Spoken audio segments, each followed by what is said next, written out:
Ինչու է անչափ կարևոր սեռական կյանքը սկսելուց հետո դիմել գինեկոլոգի։ Պատճառը նա չէ, որ հնարավոր ինչ-որ բան սխալ է գնում, այլ ընդհակառակը, քանի որ դու որոշել ես հոգ տանել քո օրգանիզմի մասին ճիշտ ժամանակին։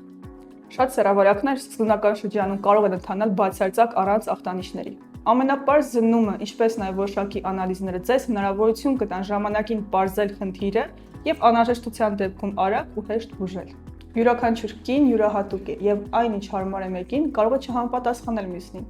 Դրա համար մասնագետը, հաշվի առնելով ձեր տարիքը, կենսակերպը, հորմոնալ ֆոնը, կօգնի ընտրել հենց ձեզ հարմար կոնտրացեպցիայի տարբերակ։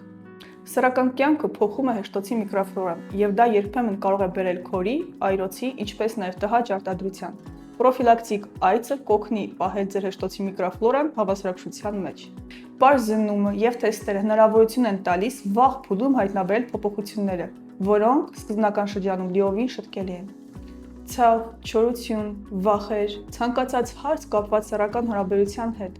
ամեն ինչ անհրաժեշտ է քննարկել մասնագետի հետ, քանի որ գինեկոլոգը չի դատում, նա աջակցում է, լսում է ձեզ եւ օգնում։